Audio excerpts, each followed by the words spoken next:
शराब के ऊपर मच गई रार। आखिर सेना को शराब मिलती है, सेना को कैंटीन की सुविधा मिलती है, सेना को छुट्टी मिलती है, हमें क्यों नहीं मिलती? और इतनी जद्दोजहद के बाद हमारी बात क्यों नहीं सुनी जा रही?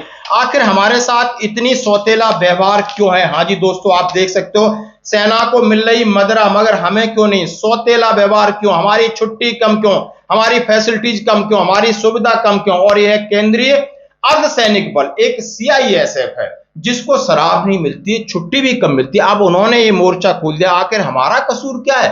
जब उनसे पूछा गया कि हमें क्यों नहीं ये सुविधाएं मिलती, फौजियों जैसी सुविधाएं नहीं मिल रही, पैरामिलिट्री फोर्सेस के सीआरपीएफ जैसी नहीं मिल रही, बीएसएफ जैसी नहीं मिल रही, एसएसबी जैसी नहीं मिल रही, आईटीबीपी जैसी नहीं मिल रही, आसाम राइफल जैसी नहीं मिल रही, आखिर हमको ये कहा गया है कि आपकी ड्यूटी काफी संवेदनशील है। मतलब हमारी एयरपोर्ट पे बैठ करके ड्यूटी संवेदनशील हो सकती है या किसी फैक्ट्री के आगे संवेदनशील हो सकती है, और जो फैक्ट्री की रखवाली ज्यादा संवेदनशील है या देश की रखवाली? जब देश की रखवाली करने वाले पैरामिलिट्री फोर्सेस के बाकी ट्रुप्स हैं उनको मिलती है, सेना को मिलती है, एयरफोर्स को मिलती है, नेवी को मिलती है, तो हमको क्यों नहीं मिलती? बात बिल्कुल उनकी सही है। आपने देखा होगा, आप इस हेडिंग को पढ़ के आपको बड़ा अजीब लगेगा कि उन्होंने कहा है कि दूसरे केंद्रीय बलों को सीएलएमएस की सुविधाओं के अनुसार सारी चीज मिलती है, मदरा मिलती है, लेकिन हमें इसलिए नहीं दी जाती कि आप अति संवेदनशील आपकी ड्यूटी बताया गया है। और उन्होंने इस बात का हवाला दिया है।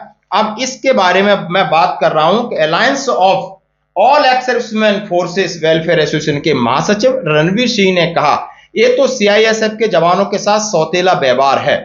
संवेदनशील ड्यूटी तो सेना और अर्धसैनिक बल भी करते हैं, लेकिन उन्हें तो आप मदरा सुविधा कराई जाती है। एसोसिएशन के महासचिव ने कहा, सुविधाओं को लेकर देश के सबसे बड़े औद्योगिक बल सीआईएसएफ के जवानों के साथ सौतेला व्यवहार ठीक नहीं है। इस पर हवाई अड्डों, बंदरगाहों, परमाणु घरों, मेट्रो, दूसरे विभिन्न औद्योगिक संस्थानों में महत्वपूर्ण इनकी ड्यूटी को नजरअंदाज आप नहीं कर सकते। इसका मकसद सेवारत, और उन्होंने कहा सेवारत जवानों को भी सीएमएल के तहत ये सुविधाएं देनी चाहिए। उन्होंने कहा कि बाकी जवानों को 60 दिन छुट्टी मिलती, भारतीय सेना, केंद्रीय सुरक्षा बलों को, लेकिन इनको 30 दिनों की छुट्टी सिर्फ मिलती है, वो भी किस्तों में मिलती है। ऐसा क्यों?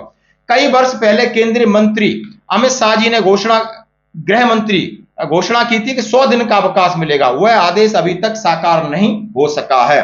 पूर्व एडीजी एचआर सिंह ने कहा है कि इन बलों में जवानों के कल्याण से संबंधित मुद्दों व पुरानी पेंशन बहाली को लेकर लोकसभा चुनाव के बाद दिल्ली में विरोध प्रदर्शन किया जाएगा। यानी पैरामिलिट्री फोर्सेस विरोध प्रदर्शन कर सकती है। एसोसिएशन ने कहा है, दूसरे प्रशासनिक कारणों का हवाला दिया कि तीनों सेनाओं के अंग व सभी केंद्रीय सैनिक बलों में मदरा सुविधा उपलब्ध है, केवल सीआईएसएफ के जवानों को इस सुविधा से दूर रखा गया है। आखिर क्यों है? लेकिन आप ऐसी बातों का हवाला नहीं दे सकते। हाँ जी दोस्तों, जैसा कि न्यूज है कि मदरा पर मची रार, और बात रही कि पैरामिलिट्री फोर्सेस को 100 दिन की छुट्टी दी जाएगी। जैसा कि आपने बहुत सारे इंसिडेंट देखे होंगे कि बहुत लोग कुछ भातृ हत्या जो समझ सकते हो, अपने एक दूसरे के ऊपर फायरिंग करके या खुद को नुकसान करके, बहुत सारे ऐसे केसेस हैं। इसकी रिपोर्ट सुनोगे तो आप हैरान हो जाओगे। लेकिन उन्होंने कहा है कि हमारी ड्यूटी आर्मी से ज्यादा सेंसिटिव नहीं है, एयरफोर्स से ज्यादा नहीं है। जब वहां पर सुविधाएं हैं, जब वहां पर मदरा पी सकते हैं, वहां पर ड्यूटी पर रिलीफ किया जा सकता है, तो सीआईएसएफ को क्यों नहीं? बीएसएफ कर सकती है बॉर्डर पे बैठकर, पैरामिलिट्री फोर्सेस कर सकती है, हमें क्यों नहीं? और इस बात को लेकर उन्होंने गृह मंत्रालय के लिए दिया कि चुनाव के बाद हम इसके ऊपर दिल्ली में धरना प्रदर्शन और हड़ताल करेंगे। और उनके एडीजी बड़े रैंक के, उनकी एक एसोसिएशन है, उसके पूर्व एडीजी एचआर सिंह के नेतृत्व में अफसर भी इस बात का साथ देंगे। लेकिन दोस्तों,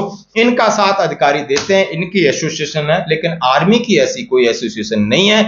और है भी तो सिर्फ लोग थोड़ा हो हल्ला करते हैं और सीधा राजनीतिक पार्टी में छलांग मार के चले जाते हैं, और जिसको कहीं ना कोई पद और प्रतिष्ठा के लालच में ये करते हैं। कोई जमीन पर जुड़ करके जवानों की जो भी बहुत सारी समस्या, उनके साथ कोई ऐसी एसोसिएशन, ऐसा कोई धरना प्रदर्शन नहीं बड़ा कर पा रहे, और जो भी हो रहे हैं उनकी आप हालत देख ही रहे हो। धन्यवाद।